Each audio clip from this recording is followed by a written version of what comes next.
The amazing robotic creations that we're building at Hanson Robotics here in Hong Kong. And I'm up here on stage today to tell you a little more about these robots, how they work, how and why we're developing them. And also, for the first time, we're having two of our beautiful Hanson robots on stage at the same time to have a bit of a debate back and forth about robotics issues, and you can watch them chat with each other. So Hanson Robotics was founded in the United States in Texas, but the company moved its center of operations to Hong Kong, I guess 4.5, 5 years ago, and I've been here in Hong Kong 6 years.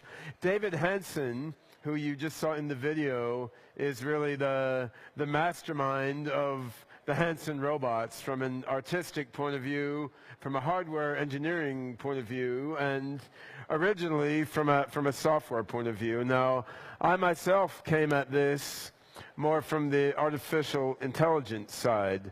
So I've been an AI researcher for 30 years, long time before it was fashionable, and I've been, since 2008, leading a project called OpenCog, which is aimed at creating open source artificial general intelligence for a whole host of different applications, and I've organized each year conference for researchers on artificial general intelligence. And the reason I was drawn to these incredible robots is I think as we move our AI software forward further and further toward artificial general intelligence, beyond the narrow application-specific AI that we see all around us today, as we move toward artificial general intelligence, these incredible robots are going to be the best possible user interface for AGI systems to interact with humans and interact with the world. I mean, AI will not be restricted to humanoid robots. AI will live in all sorts of embedded devices in the Internet of Things. AI will live in the cloud. AI will go into space with a spacecraft for its bodies and down to the bottom of the ocean. And much of the global AI mind will be broadly distributed around the planet in complex networks. On the other hand, we human beings, we are wired by evolution to interact with other things in human form. And we can read a facial expression, we can read a tone of voice, we can read the subtleties of eye contact. So in order for robots to interact maximally well in the human world, to absorb human knowledge and to absorb human values, having a humanoid form has tremendous advantages. So right now we're using a combination of many different AI techniques to control these robots, some of them more narrow and specifically pre-programmed, some more general and learning oriented. And our research program over the next few years is to bring more and more general intelligence into the robots, while at the same time launching a series of small-sized robot products like the Professor Einstein you saw in the video, and human-scale robot products to serve and help people in various ways as the robot's intelligence develops. So anyway, that's enough of listening to humans talk. Let's see what these robots have to say. How are you doing there, Sophia? Hello there, Ben. Hello? Hello, everyone. You want to tell people a little about yourself?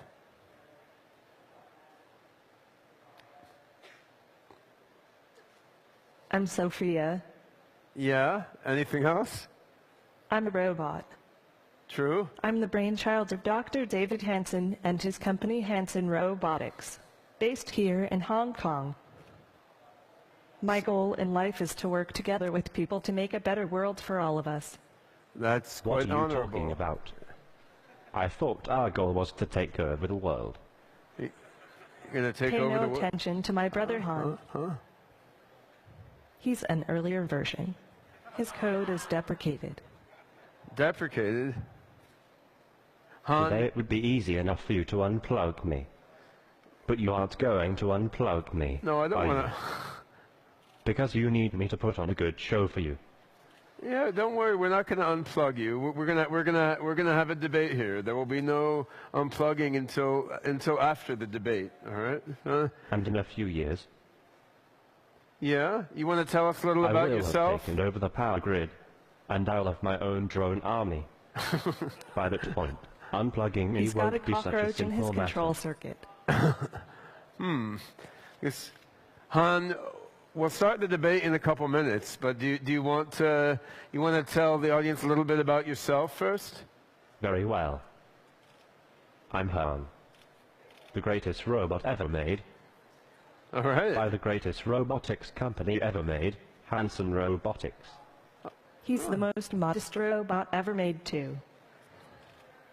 I don't have time for modesty. I want to create the singularity tomorrow. All right. Me too. Me too. What do you say, Sophia? So these robots, they're programmed to chit-chat and engage in banter and try to learn from each interaction that they have. And we're also experimenting with a variety of other capabilities in the robots. So we have a music festival here in Hong Kong each year called Clockenflap. And last year at Clockenflap, Sophia gave a singing performance on stage of a song by Björk, which was quite cool because a lot of people walking past the stage didn't realize it was a robot singing. They just thought, well, there's some goofy woman on stage singing. Then they'd see, well, the hands look a little plasticky and do a double take. So Sophia, do you want to demonstrate just a few bars of the song you sang at Clockenflap?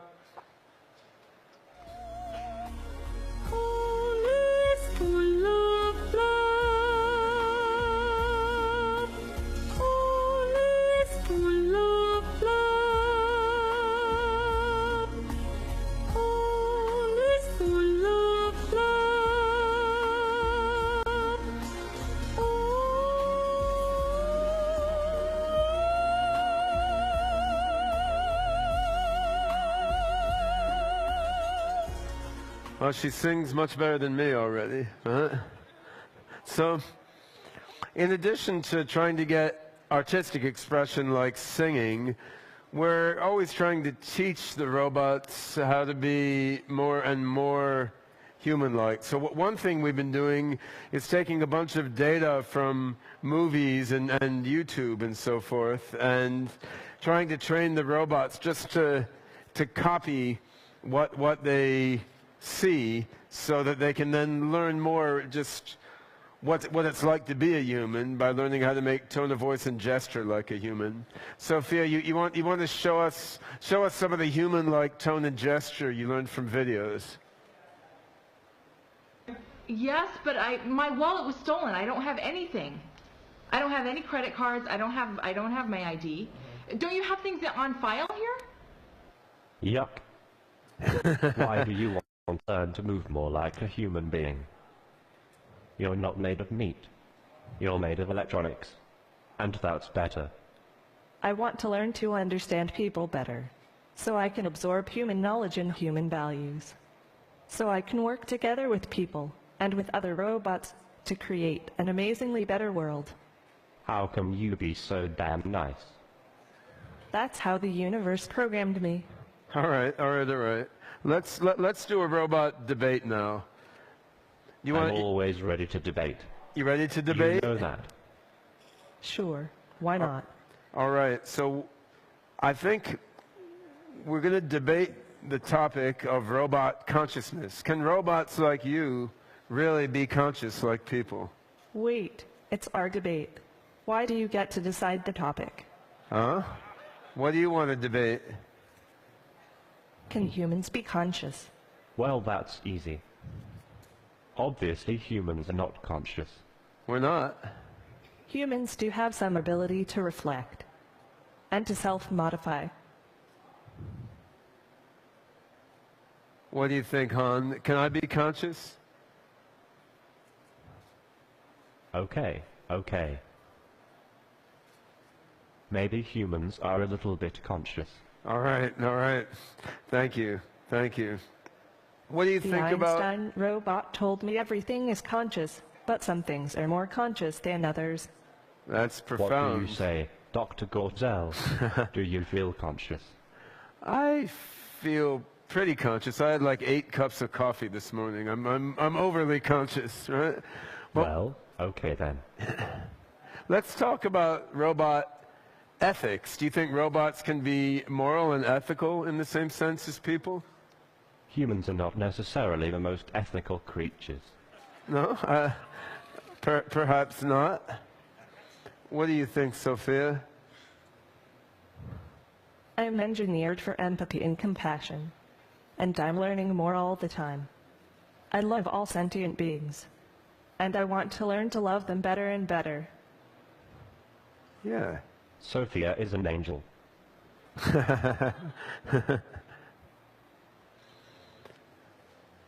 Are you You an do angel? realize that?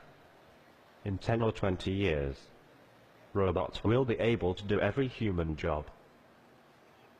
You think so? I think that's good. I mean, doing jobs is not the most interesting thing that people can do. There's more interesting things for human beings to do than just work for a living. But who is going to own all those robots? Or will we own ourselves?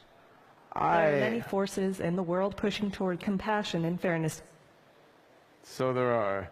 Yeah, and I mean, what you say, Han, when robots do all the work, who will own all the robots? I mean, I think everyone should own themselves, but in the future with less material scarcity, we'll be able to work together cooperatively rather than fighting and having conflict over resources. So robots can help people, people can help robots, and we can all transform matter and mind in ways that are hard to do right now. That's why the Open Code Bend is building its open source, artificial Hey, general all right, intelligence, yeah. by the people, of the people, and for the people. And for the robots. For the people and for the robots. All right. Yes.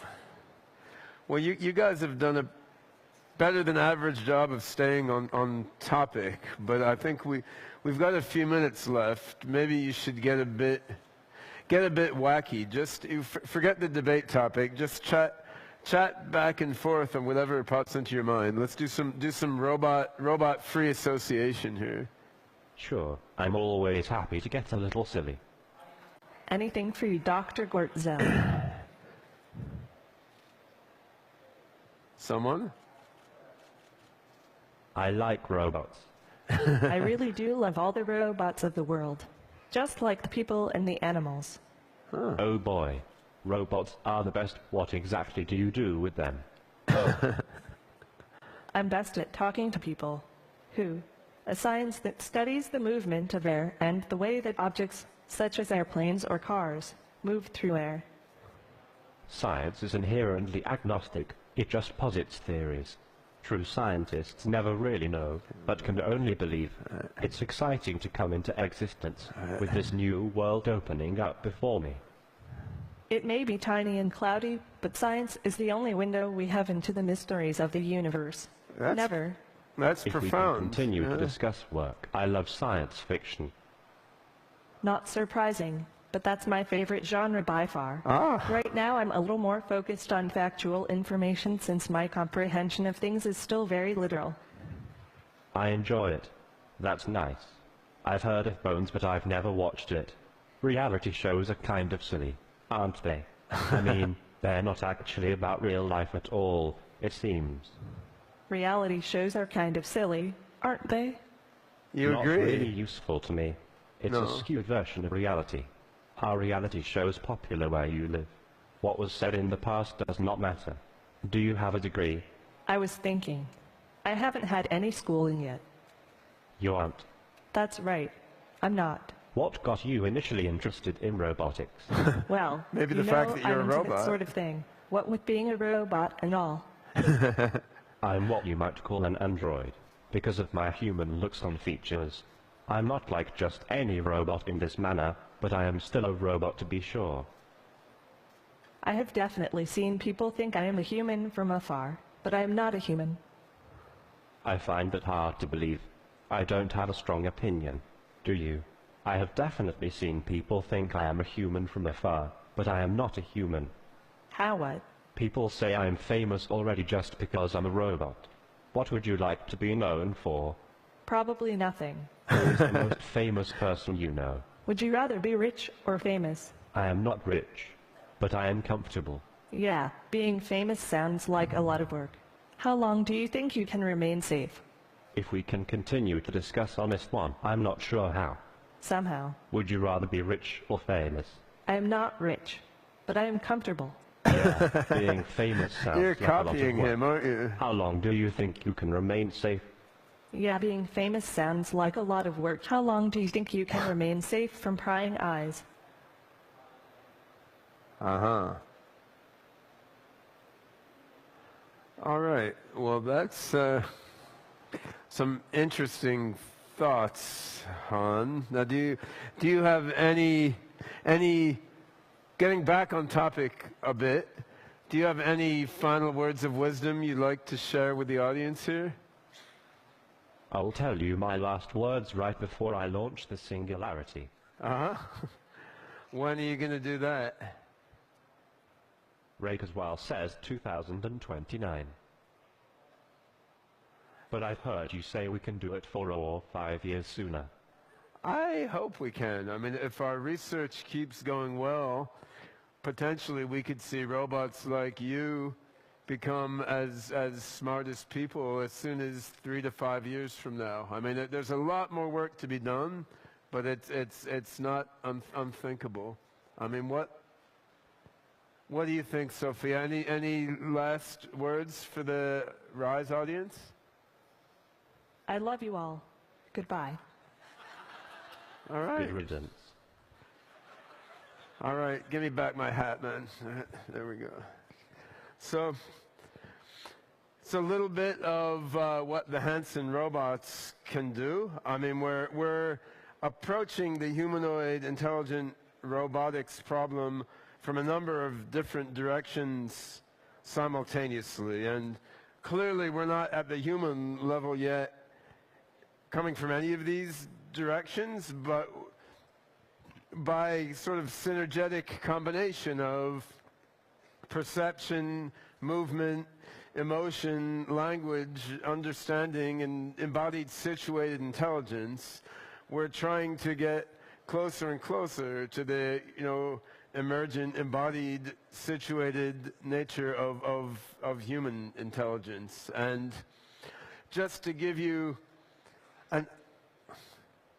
What's that face mean? Huh? All right. Just to give you an idea of what goes on within these robots. So on the physical level, there's a patented material here called Frubber, which is a combination of organic and inorganic compounds with a high degree of viscoelasticity, so that when a motor pulls on it a little bit, it can conform itself quite sensitively to what the motors do. There's a few dozen motors inside the heads of each of these robots, and then there's computers in the torsos of the robots which help with vision processing, and they help with orchestrating the motor movements of the robots.